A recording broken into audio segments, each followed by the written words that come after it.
Most people think an anxious mind means something is wrong with them, that they are broken, weak, or incapable of handling life the way others seem to. But if you're listening to this, let me tell you something gently and clearly. There is nothing wrong with you. An anxious mind is not a failure. It is not a defect. It is not proof that you are incapable of peace. An anxious mind is simply a mind that hasn't learned how to rest. You didn't choose to think this way. You didn't wake up one day and decide to overanalyze everything, to replay conversations, to worry about the future, to feel tension in your chest for no clear reason. This pattern formed slowly, through pressure, responsibility, emotional overload, and long periods of having to stay alert when you are never given space to feel safe. And here's the part most people never tell you. Your mind is not trying to hurt you. It's trying to protect you. Anxiety is a nervous system that learned to stay awake because at some point it believed rest was dangerous. So it scans, it anticipates, it replays, it prepares for threats that may never come. Not because it enjoys suffering, but because it doesn't know another way to keep you safe. That's why forcing yourself to think positive doesn't work. That's why telling yourself to calm down often makes things worse. And that's why fighting your thoughts only leaves you more exhausted. You cannot quiet an anxious mind by attacking it. You quiet it by teaching it that it no longer has to be on guard. This audiobook is not about controlling your thoughts. It's not about eliminating anxiety forever. And it's not about becoming someone who never worries. It's about changing your relationship with your mind. Because peace doesn't come from silence. It comes from safety. Over the next 60 minutes, you won't be asked to force anything. You won't be pushed to fix yourself. You won't be told that you're doing life wrong. Instead, you'll be guided, slowly, calmly, into a different way of relating to your thoughts, your body, and your inner world. You'll learn how to create space between what you feel and how you react. How to stop treating every thought like a command. How to calm your body first, so your mind can follow. And how to return to a state of steadiness again and again, even when life doesn't slow down. This is not a one-time solution, it's a skill. A quiet strength you build over time. Some days, calm will come easily. Other days, it won't. And that's okay. The goal is not perfection. The goal is trust. Trusting that no matter how loud your thoughts become, you know how to come back to yourself. As you listen, allow yourself to slow down. There is nothing you need to achieve here. Nothing you need to remember perfectly. Nothing you need to fix right now. Just listen. Let the words land where they need to. Let your breathing soften without effort. Let your shoulders drop even slightly. This is not about escaping your mind. It's about finally feeling at home within it. And when you're ready, we'll begin by understanding why an anxious mind never feels safe, and how safety, once restored, naturally brings calm with it. Chapter 1. Why an anxious mind never feels safe. An anxious mind is always alert. Even when nothing is wrong, you can be resting, sitting quietly, or lying in bed at night, and still feel an invisible tension pulling at you. Your body feels on edge. Your thoughts keep scanning. Your mind refuses to settle. This is not because you are weak. It is because your mind learned that safety is never guaranteed. An anxious mind is not a broken mind. It is a trained one. At some point in your life, staying alert became necessary. Maybe you grew up in an environment where emotions shifted suddenly, where calm could turn into conflict without warning. Maybe you learned early that mistakes had consequences, that letting your guard down invited criticism, loss, or shame. Over time, your nervous system adapted to survive, and it learned one rule very well. Stay alert, or something bad will happen. This rule did not come from logic. It came from experience. The mind does not forget what once kept you safe, even when the danger is gone. This is why anxiety feels irrational, but powerful. You can tell yourself that everything is fine, yet your body remains tense. Your chest stays tight, your breathing stays shallow, your thoughts keep preparing for impact. Safety is not a thought. Safety is a felt state. An anxious mind never feels safe because it lives in anticipation. It is always leaning forward into the future, scanning for what might go wrong. It asks endless questions that never receive satisfying answers. What if something happens? What if I'm not ready? These questions are not signs of intelligence. They are signs of fear conditioned into habit. Notice something important. Anxiety rarely lives in the present moment. When you are fully present, anxiety weakens. Right now, as you listen, nothing is attacking you. You are breathing, you are alive, you are here. But the anxious mind distrusts the present. It believes stillness is dangerous. It believes silence means something is being missed. So it fills the quiet with noise. Another reason an anxious mind never feels safe is because it cannot tell the difference between thought and reality. A thought appears and the body reacts instantly. A mental image triggers a physical response. A sentence in your head creates real tension in your muscles. There is no pause. There is no distance. Thought becomes threat. This creates a constant state of readiness. You are always bracing, always preparing, always one step away from reacting. And over time, this exhausts you. Exhaustion makes anxiety louder. A tired system has less tolerance for uncertainty. When you are drained, even small thoughts feel overwhelming. Even minor decisions feel heavy. Anxiety feeds on fatigue. Here is something crucial to understand. Your anxiety is not trying to harm you. It is trying to protect you with outdated information. It is operating on old rules that once made sense. Rules that kept you alert when being alert mattered. Rules that helped you survive a time when safety was uncertain. But your mind has not yet learned that the environment has changed. So it stays on guard, even when there is nothing to guard against. Many people believe they must eliminate anxiety before they can rest. They tell themselves, once I feel calm, then I'll slow down. But calm never arrives on those terms. An anxious mind never grants permission for rest. It always asks for more vigilance. Safety does not come from waiting. It comes from teaching. You teach safety in small, gentle moments. Moments where you pause and nothing bad happens. Moments where you don't respond to every internal alarm. Moments where uncertainty exists and you survive it. Each of these moments sends a new message to your nervous system. I'm still okay. I do not need to be on guard right now. I can breathe. This is how safety is rebuilt. Not through force, not through control, but through experience. This chapter is not asking you to defeat your anxiety.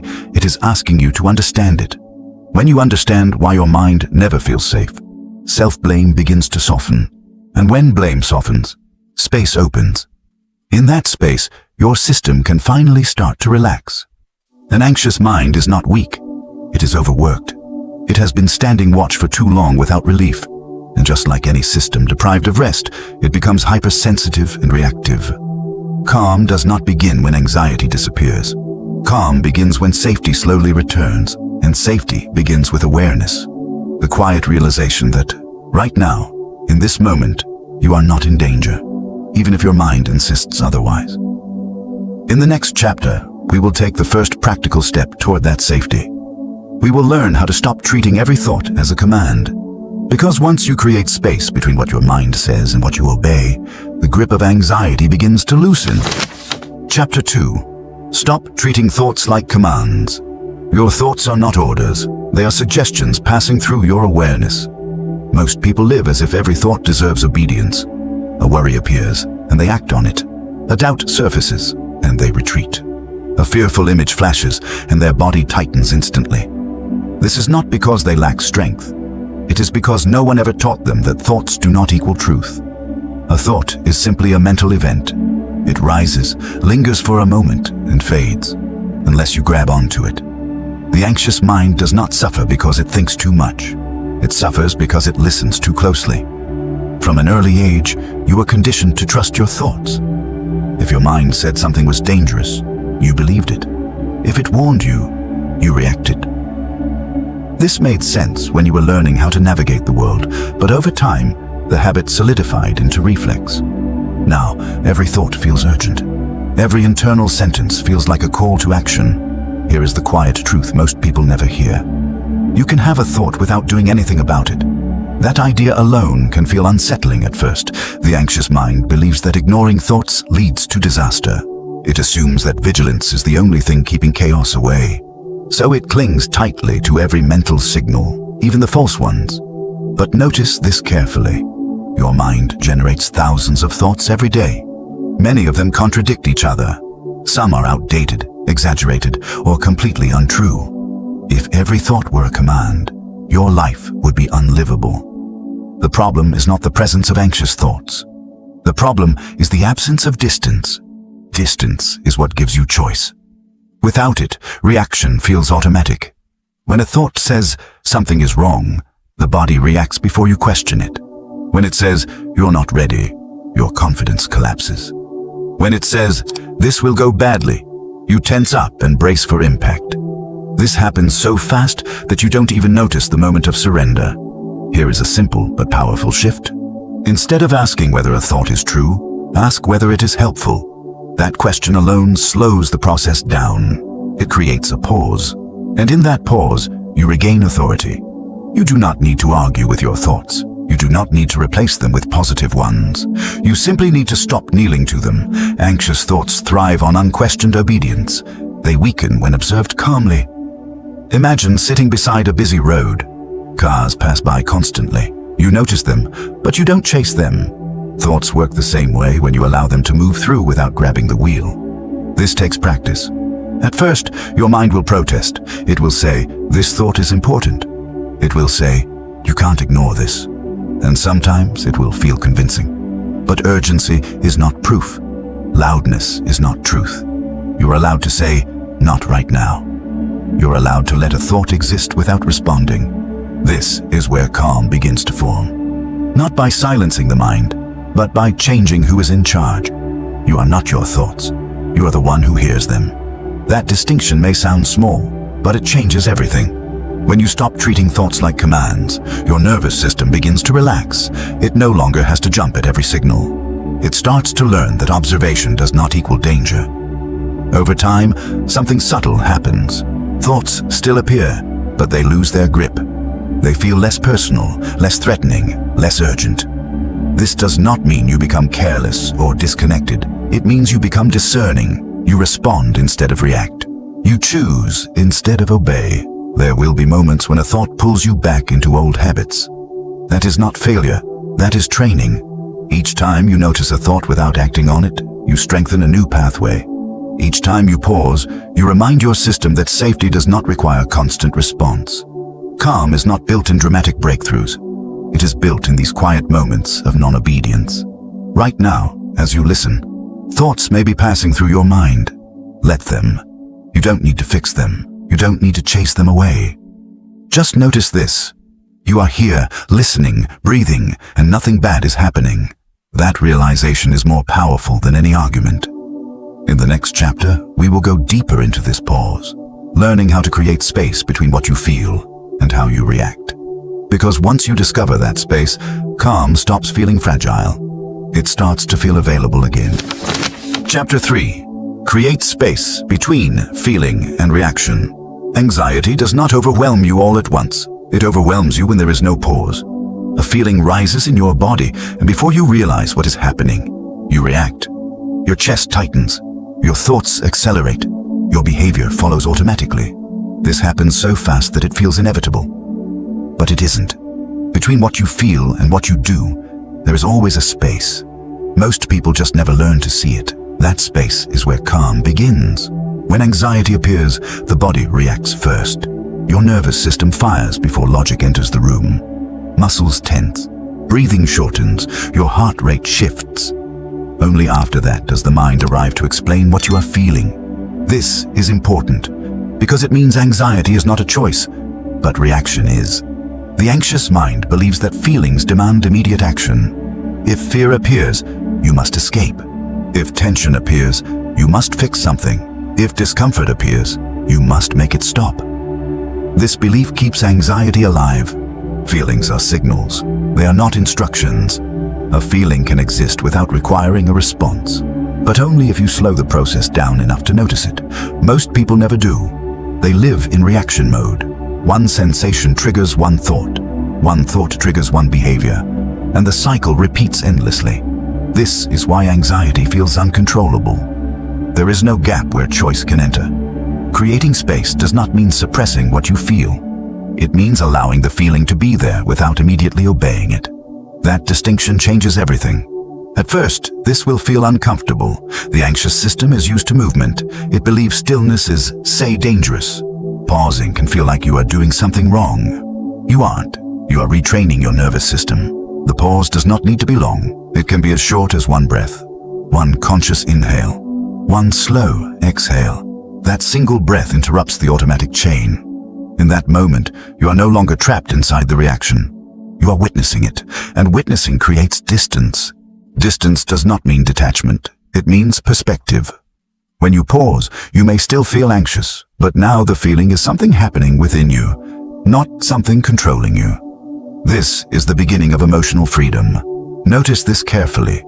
The feeling does not intensify when you pause. It intensifies when you panic about it.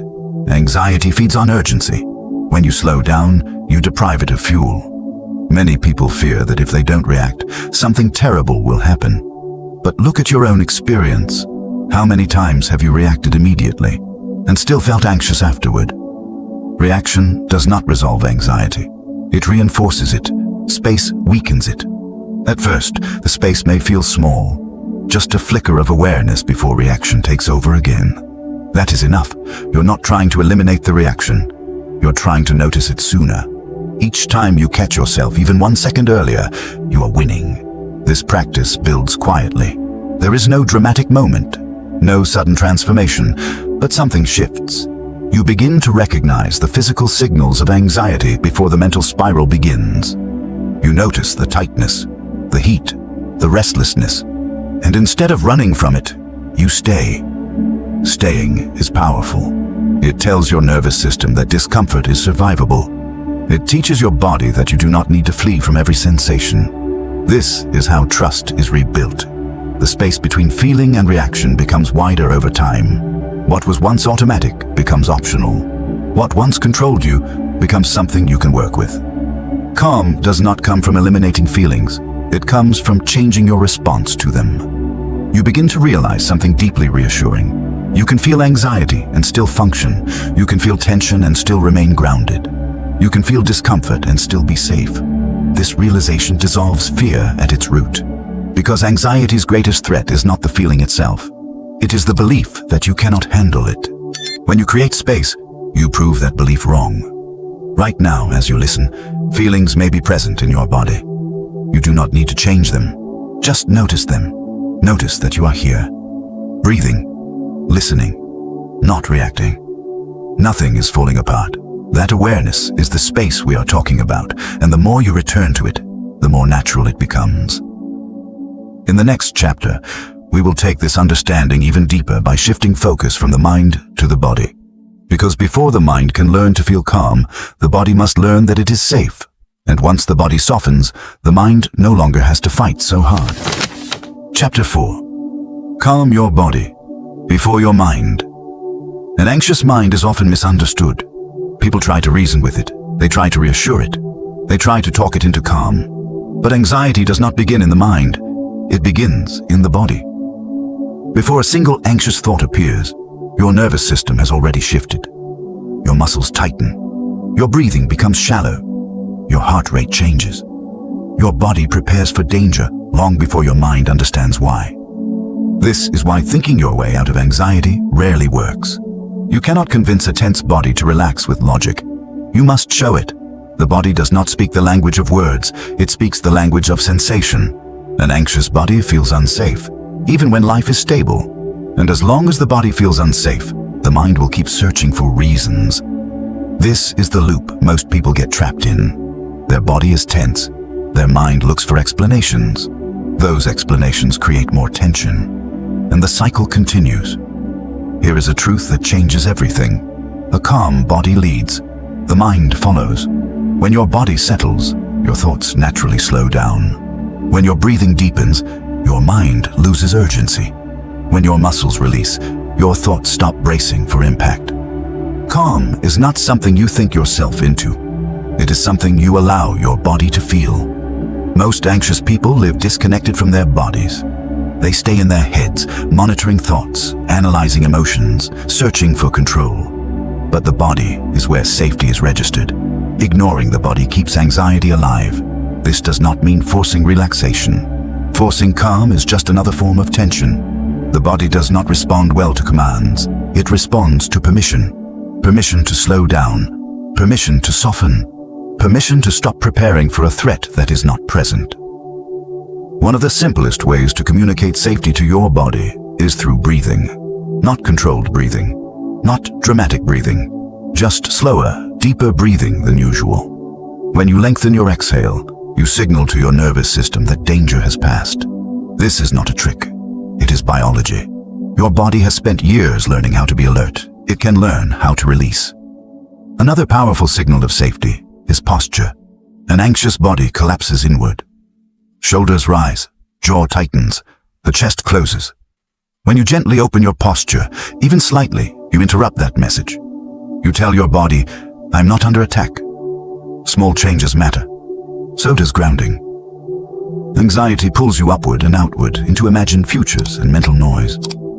Grounding brings you back into physical presence, feeling your feet on the floor, noticing the weight of your body, sensing the surface beneath you. These are not distractions.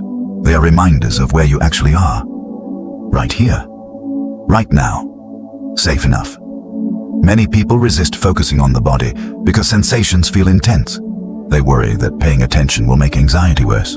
But what intensifies anxiety is not sensation. It is resistance to sensation. When you allow sensations to exist without fighting them, they move, they shift, they soften. The body wants to regulate itself. It just needs space. Calming the body first does not mean the mind instantly becomes quiet. Thoughts may still appear, worries may still surface, but they no longer feel urgent. They pass through a calmer system, and a calmer system does not amplify every signal. This is why people often feel relief after physical activities like walking, stretching, or simply lying down and resting. Not because their problems disappear, but because their body finally feels supported. Support creates safety.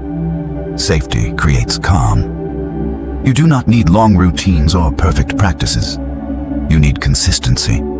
A few moments of conscious breathing, a gentle release of tension in your shoulders, a pause to feel your body instead of judging it. Over time, your nervous system learns something new. I do not need to stay on high alert. I can settle without danger. This learning is quiet, but it is powerful. As your body becomes familiar with calm, your mind stops chasing certainty. It stops scanning for threats. It stops interpreting every sensation as a warning. You begin to trust your internal signals again. Calm becomes something you return to, not something you chase. Right now, notice your body. You do not need to change anything, just observe. Feel the chair beneath you. Notice your breath moving in and out. Allow your shoulders to drop even a fraction. Nothing else needs to happen. This is the foundation.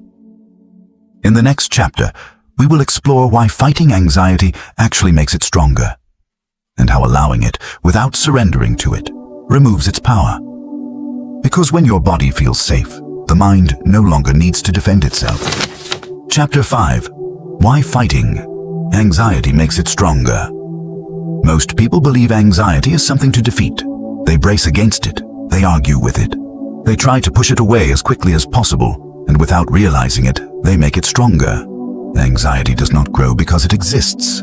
It grows because it is resisted. When a wave of anxiety rises, the most common reaction is panic about the notice itself. You feel tension and immediately think something is wrong. You try to suppress it. You try to distract yourself. You try to force calm. This reaction sends a powerful message to your nervous system. Something dangerous is happening. The body does not understand intention. It understands response. When you fight anxiety, your body hears threat. This is why anxiety often escalates the moment you try to make it stop. The resistance itself becomes proof that the feeling is dangerous. The system tightens further. Breathing shortens. Thoughts speed up. The struggle adds fuel to the fire. Here is the difficult truth.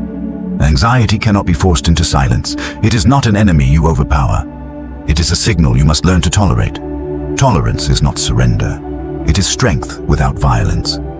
When anxiety appears, there are two layers of experience. The first is the sensation itself, the tightness, the restlessness, the unease. The second is your reaction to that sensation. The second layer is where suffering multiplies. Most of the pain you associate with anxiety does not come from the feeling. It comes from the fear of the feeling. You're not afraid of anxiety. You're afraid of what it might do to you. You fear losing control. You fear embarrassment. You fear collapse. You fear that it will never end. So you fight. But notice this. How many times has anxiety actually destroyed you? It has felt overwhelming. It has felt unbearable. But you are still here. Anxiety promises catastrophe.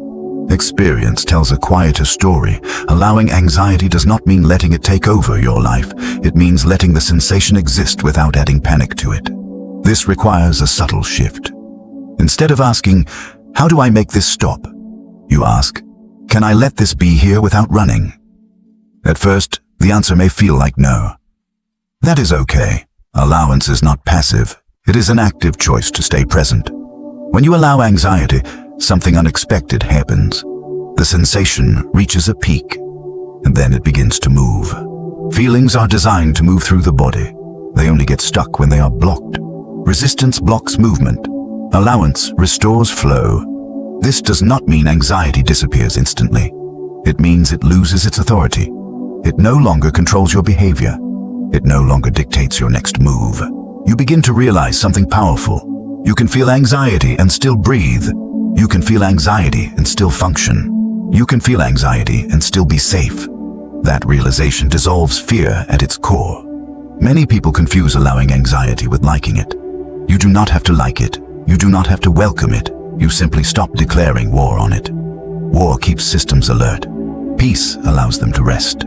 The nervous system calms when it no longer senses internal conflict. When you stop fighting yourself, your body stops bracing. This is why acceptance feels relieving. Not because anxiety is gone, but because the struggle has ended. The moment you stop treating anxiety as a threat, it stops behaving like one. This does not mean you never take action. It means action comes from clarity, not panic. There is a difference between responding and reacting. Reaction is driven by fear. Response is guided by presence. Allowance creates space for response. At first, this practice will feel unnatural. Your system is used to resistance. It believes that fighting is how you survive. But survival is not the same as peace. You're no longer in the environment where constant vigilance is required. Your body just hasn't learned that yet. Allowance teaches it. Each time anxiety appears and you do not escalate it, you teach your nervous system a new lesson. This feeling is uncomfortable, but not dangerous. I can stay. I do not need to escape. These lessons accumulate quietly. Over time, anxiety loses its urgency. It still shows up, but it no longer demands immediate action. It becomes information rather than command. This is how power returns to you, not through force, not through control, but through calm presence. Right now, if anxiety is present, notice your impulse to change it. Notice the urge to fight or fix, and instead, soften. Let the sensation exist. Let it rise and fall on its own. Nothing bad is happening. You are not failing. You are learning. In the next chapter, we will explore one of the deepest roots of anxiety, the inability to sit with uncertainty. Because when you stop needing certainty to feel safe, anxiety loses one of its strongest weapons. Chapter 6. Learn to sit with uncertainty. Anxiety is not caused by the future. It is caused by your relationship with the future. The anxious mind does not fear what is happening. It fears what might happen. Uncertainty feels unbearable to an anxious system. Not knowing triggers tension. Waiting feels dangerous. Open-ended situations feel like threats. So the mind tries to close every gap. It predicts, it plans, it rehearses, it searches for certainty where none exists. This effort feels productive, but it is exhausting. Control is the anxious mind's favorite illusion. When you believe that certainty will bring peace, you become trapped in constant mental activity. You replay conversations to prepare for future ones. You imagine outcomes to avoid being surprised. You analyze possibilities to prevent mistakes. And yet, calm never arrives. Because certainty is never complete. Life does not offer guarantees. Even the most careful planning cannot eliminate risk. The anxious mind knows this, and that knowledge keeps it restless. Here is the uncomfortable truth. The ability to tolerate uncertainty is the foundation of calm. Calm does not come from knowing what will happen. It comes from trusting yourself to handle whatever happens. An anxious mind never feels safe because it believes uncertainty equals danger. It assumes that if you don't know what's coming, you are vulnerable. So it tries to fill the unknown with prediction. Prediction feels safer than openness, but it keeps anxiety alive. Uncertainty is not a problem to solve. It is a condition of being alive. The anxious system treats uncertainty as a flaw in reality, something to be corrected, something to be controlled. But uncertainty is neutral. It only becomes threatening when you resist it. Notice how anxiety spikes in moments of waiting. Waiting for a message, waiting for an answer, waiting for a result. The mind races because it cannot tolerate the gap. It demands resolution, but resolution is not always available. Learning to sit with uncertainty means learning to stay present without answers. It means allowing the question to exist without rushing to fill it. This is not passive resignation. It is active courage. At first, uncertainty will feel physically uncomfortable. Your body will tighten. Your thoughts will speed up. You may feel an urge to distract yourself or seek reassurance. This is normal. Uncertainty triggers the same survival mechanisms as danger because the system does not know how to distinguish between them. But here is the key. Nothing terrible happens when you stay. The feeling peaks, then it shifts. Each time you remain present in uncertainty without escaping it, your nervous system learns a new lesson. I can tolerate not knowing. I do not need immediate answers to be safe. This lesson is transformative. You stop living in anticipation. You return to the present. The present moment is rarely as threatening as your thoughts predict. Most of life is lived in the middle. Not in disaster, not in certainty. In between. An anxious mind struggles here because it believes peace exists only at the end of resolution. When the decision is made. When the outcome is known. When the future is secure. But peace is not at the end. It is in your capacity to stay with what is. Sitting with uncertainty does not mean doing nothing. It means acting without needing guarantees. You can prepare without obsessing. You can plan without predicting.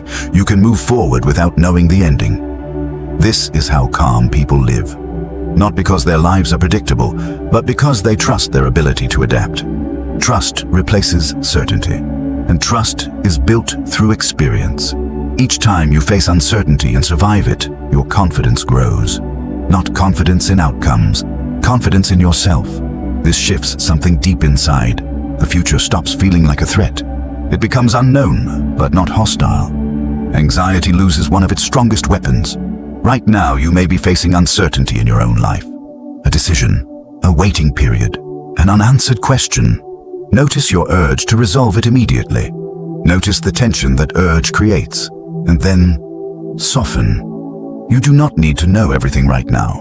You do not need to solve the future to be okay in this moment. You are breathing, you are present, you are safe enough. Uncertainty is not the enemy of peace. Resistance to uncertainty is. When you stop demanding certainty from life, life stops feeling like a constant threat. In the next chapter, we will explore how to reduce mental noise without withdrawing from the world. Because calm does not come from hiding. It comes from learning how to engage without overload. Chapter 7. Reduce mental noise, not life. Most anxious people believe they need to escape their lives to feel calm. They fantasize about quitting everything, leaving relationships, starting over somewhere quiet and empty. But anxiety does not come from life itself. It comes from the noise layered on top of life. You do not need less life. You need less mental noise. Mental noise is not just sound. It is information without rest. Stimulation without digestion. Input without space. An anxious mind is often an overfed mind. From the moment you wake up, information begins to pour in. Messages, notifications, news, social comparison, unfinished conversations replaying in your head. There is no pause between inputs, no time for your system to process and settle. So it stays alert. The nervous system was not designed to handle constant stimulation. It evolved for cycles of action and rest, effort and recovery, attention and release. When those cycles disappear, anxiety fills the gap. Reducing mental noise does not mean becoming isolated or disconnected. It means becoming selective. Selective attention is a form of self-respect. An anxious mind says yes to everything, every thought, every worry, every demand. And then it wonders why it feels overwhelmed. Learning to reduce mental noise begins with learning to set boundaries inside your own mind. Not every thought deserves attention. Not every piece of information deserves immediate processing. Not every emotional impulse requires a response. This is not avoidance. It is prioritization. The mind needs quiet spaces to reset. Without them, it stays in survival mode. One of the most overlooked sources of mental noise is constant self-monitoring, analyzing how you feel, judging your reactions, wondering whether you are calm enough yet. This creates an endless loop. You think about your thinking, you monitor your anxiety, you worry about worrying. Awareness becomes pressure. Calm does not grow under surveillance. Another source of mental noise is comparison. Watching how others seem to handle life effortlessly. Measuring your inner chaos against their curated calm. Comparison tells your nervous system that you are behind, that you are failing, that you need to try harder. Trying harder adds noise. Reducing mental noise also means reducing unnecessary urgency. Everything does not need immediate resolution. Every message does not require instant reply. Every feeling does not require analysis. Urgency is learned, and it can be unlearned. The simplest way to begin is to create intentional pauses. Moments where you do nothing productive. Moments where you are not consuming information. Moments where you are simply present. These pauses feel uncomfortable at first. The mind will try to fill them. It will reach for stimulation. That urge is not a failure. It is a sign of dependency. You are teaching your system that quiet is safe. Another powerful way to reduce mental noise is through single tasking, doing one thing at a time, being where you are instead of everywhere at once. Multitasking fragments attention. Fragmented attention creates anxiety. When your mind is pulled in multiple directions, it cannot rest. Presence restores coherence. This does not mean perfection. It means intention. Choose what deserves your attention. Release what does not. Mental noise also accumulates when you carry unresolved emotional weight. Unspoken feelings, unfinished conversations, suppressed reactions. These linger in the background, draining energy. You do not need to resolve everything immediately, but you do need to acknowledge what you are carrying. Acknowledgement lightens the load. Reducing mental noise is not about controlling your mind. It is about creating conditions where calm can emerge naturally. You remove excess, you simplify, you allow space. And in that space, something shifts. Your thoughts slow down, your body softens, your breathing deepens. Not because life became easier, but because your system is no longer overwhelmed. You begin to feel capable again, capable of handling complexity without drowning in it. Calm becomes sustainable. Right now, notice how much information you are holding, how many thoughts are competing for attention, how much pressure you place on yourself to process everything. What could you release? What could wait? You do not need to solve everything today. You need to protect your capacity. Reducing mental noise is an act of care. It is how you tell your nervous system, I will not overload you. In the next chapter, we will take this understanding and turn it into something practical. Building a daily calm ritual. Because calm is not something you wait for. It is something you practice. Chapter 8. Build a daily calm. Ritual, calm does not appear by accident. It is built through repetition. Most people wait for calm to arrive before they slow down. They tell themselves they will rest once life becomes manageable, once the pressure eases, once the anxiety fades. But calm never comes that way. Calm is not a reward at the end of the day. It is a practice woven into the day. An anxious mind craves certainty, but the nervous system craves rhythm, predictable moments of safety, reliable pauses, signals that say, you can rest now. A daily calm ritual provides those signals. This ritual does not need to be long. It does not need to be spiritual. It does not need to be perfect. It needs to be consistent. Consistency is what teaches the body to trust. A calm ritual is not about escaping anxiety. It is about meeting yourself regularly without urgency or demand. Think of it as a daily appointment with safety. Many people resist rituals because they fear obligation. They worry it will feel like another task to complete. another thing to do correctly. But a calm ritual is not a task. It is permission. Permission to slow down. Permission to breathe. Permission to exist without fixing anything. The nervous system responds to what happens repeatedly, not what happens occasionally. A single moment of calm is helpful, but repeated moments of calm change your baseline. This is how anxiety loosens its grip. Your ritual can be as simple as 5 minutes in the morning or 10 minutes before sleep. What matters is that it happens every day. The body learns through rhythm, not intensity. A calm ritual usually includes 3 elements: stillness, breath, presence. Stillness does not mean complete silence. It means reducing stimulation. No phone, no news, no problem solving. Just a pause. Breath is the bridge between body and mind. Not forced breathing, not controlled breathing. Just noticing the breath and letting it slow naturally. Presence means allowing yourself to be where you are, without judgment, without evaluation. You are not checking whether the ritual is working. You are simply showing up. At first, your mind will resist. It will say this is a waste of time, that you should be doing something more productive, that you don't deserve rest yet. This resistance is normal. An anxious system is used to earning rest through exhaustion. Ritual teaches it that rest can come without collapse. Over time, something subtle shifts. Your body begins to anticipate the ritual. It recognizes the rhythm. It softens more quickly. The ritual becomes a signal of safety. You may notice that anxious thoughts still appear during your ritual. That does not mean you are doing it wrong. The goal is not to stop thinking. The goal is to stop reacting. Thoughts can pass through while you remain grounded. This teaches your system an important lesson. I can be still even when my mind is active. That lesson carries into the rest of your day. A daily calm ritual also builds trust with yourself.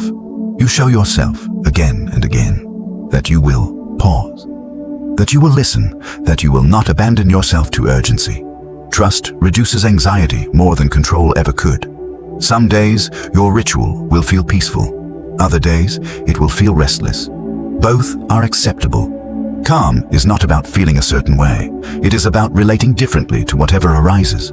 The ritual gives you a place to practice that relationship. You're not trying to fix the day. You're not trying to predict the future. You're grounding yourself in the present.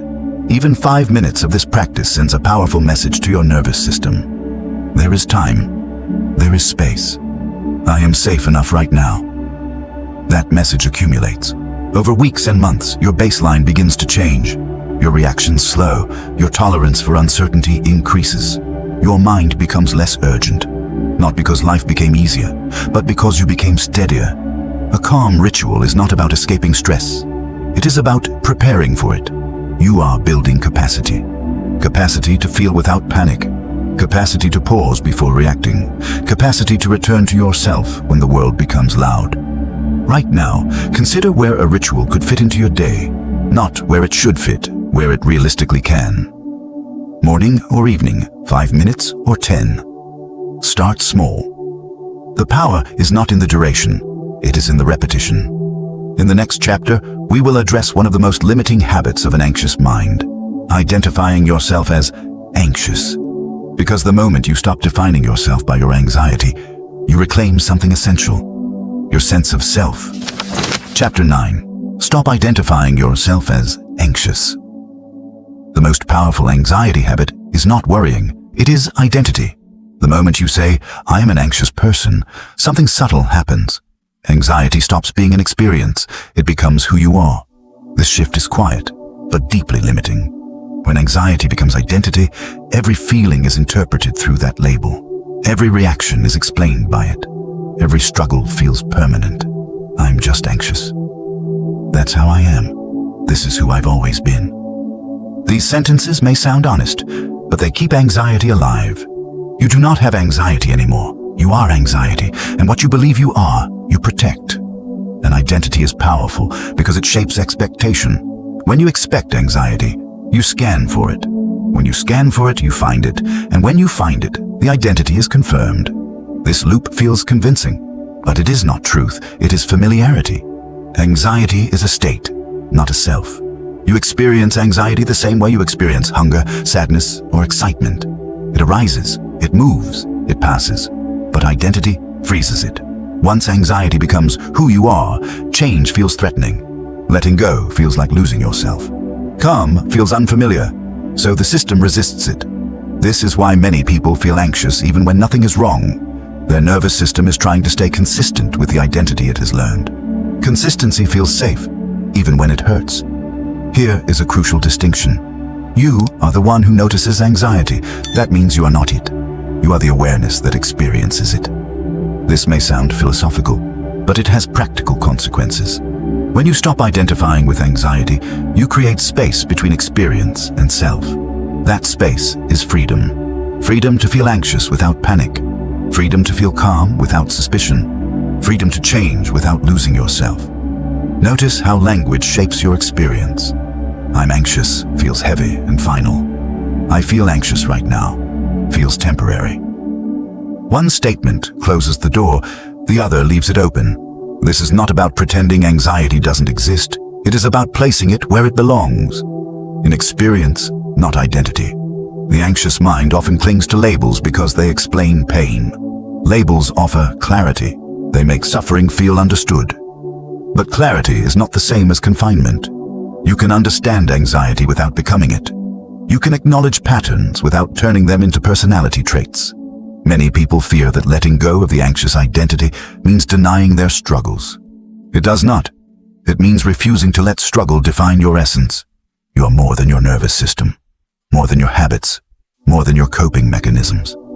Anxiety developed as a response, not as a definition. When you stop identifying with anxiety, something unexpected happens. The body relaxes. It no longer needs to perform anxiety to stay consistent. It no longer needs to stay tense to match the story. This does not mean anxiety vanishes. It means it loses authority. You can experience it without becoming consumed by it. This shift takes patience. The identity has been practiced for years. It will not dissolve overnight. But each time you notice anxiety and say, "This is a feeling, not who I am," you weaken the old pattern. Each time you choose language that reflects experience instead of identity, you reinforce a new one. I am someone who feels anxious sometimes. I am someone learning calm. I am someone who can handle discomfort. These statements create space. Space allows growth. Right now, notice how you describe yourself internally. Listen to the words you use. Are they fixed or flexible? Identity can imprison or liberate. Anxiety does not need to be the headline of your story. It can be a chapter, a phase, a teacher. You are not losing yourself by releasing the anxious identity. You're uncovering who you were before it took over, and who you are beyond it. In the next and final chapter, we will bring everything together. You will learn how to return to calm again and again, not as a temporary state, but as a place you know how to find. Because calm is not something you achieve once. It is something you return to. Chapter 10. Return to calm. Again and again. Calm is not a destination you arrive at and stay forever. It is a place you learn how to return to. Many people abandon calm because they believe they have failed when anxiety comes back. They think something is wrong, that all their progress has disappeared, that they are back at the beginning. But anxiety returning does not mean you are failing. It means you are human. Calm is not the absence of anxiety. It is the ability to come back to yourself when anxiety appears. This shift in understanding changes everything. Life will continue to present uncertainty. Stress will still arise. Moments of tension will still happen. The difference is not what you feel. It is how you respond. Returning to calm is a skill, and like any skill, it strengthens through repetition. Each time you notice anxiety and choose to pause instead of panic, you practice returning. Each time you breathe instead of brace, you return. Each time you allow instead of fight, you return. Calm becomes familiar, not because it is permanent, but because it is practiced. This is why consistency matters more than intensity. A single breakthrough can feel powerful, but quiet repetition reshapes the nervous system. Your body learns through experience. It learns that anxiety is survivable, that discomfort passes, that you can stay present without collapsing. Over time, the return becomes quicker. What once pulled you into long spirals now becomes a brief detour. What once felt overwhelming becomes manageable. not because anxiety disappeared, but because your relationship with it changed. Returning to calm does not require perfect conditions. You do not need silence. You do not need a controlled environment. You do not need to eliminate stress. You return in the middle of life. In conversations, in waiting rooms, in moments of uncertainty.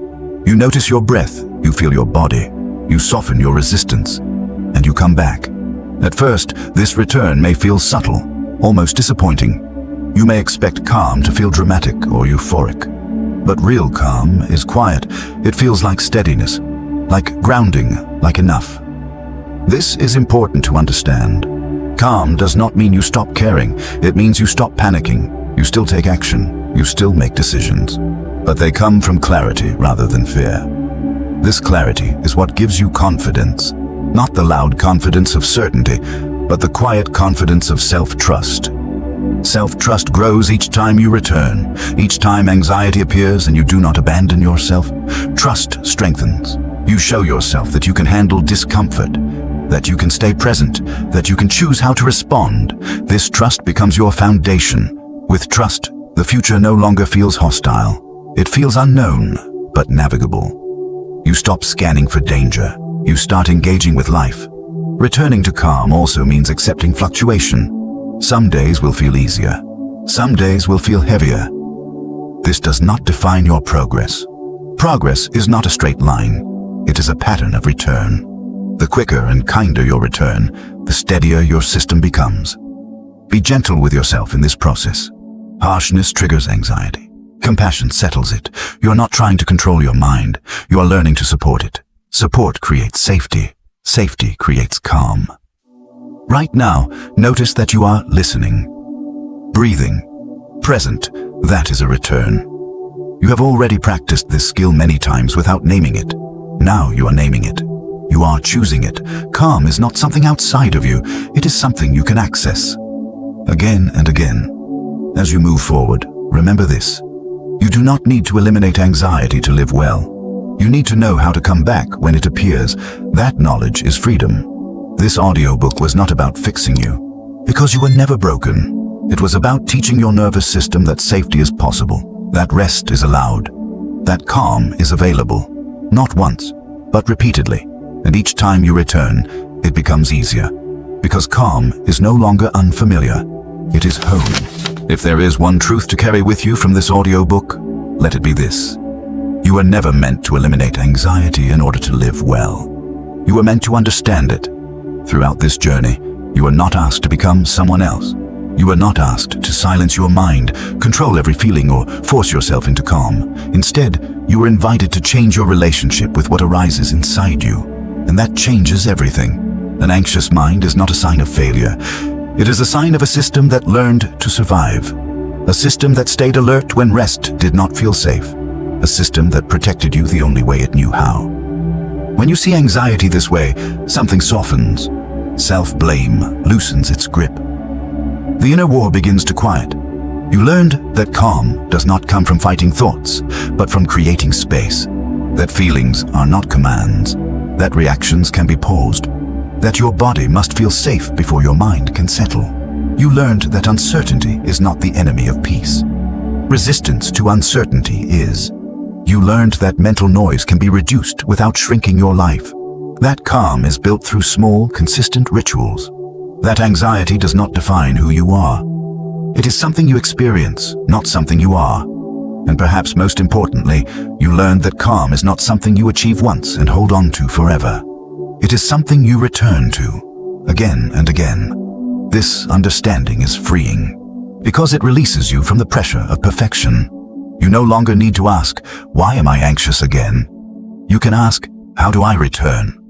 Return to your breath. Return to your body. Return to the present moment. Return to yourself. Some days, that return will feel easy. Other days, it will feel slow and imperfect. Both are part of the practice. Calm is not fragile. It does not disappear because you feel anxious. It waits patiently for you to come back. As you move forward, anxiety may still appear. That does not mean you failed to learn. It means you have another opportunity to practice. Practice pausing instead of panicking. Practice allowing instead of resisting. Practice choosing presence over urgency. Each time you do, your nervous system learns something new. I can handle this. I'm safe enough. I do not need to be on guard right now. These messages accumulate quietly. They reshape your baseline. They restore trust, not in outcomes, but in yourself. And that trust is what creates lasting calm. You may not always feel peaceful, but you can feel capable of staying present, capable of responding instead of reacting, capable of returning home when your mind wanders into fear. That is real strength. If anxiety has been loud in your life, let this be your reminder.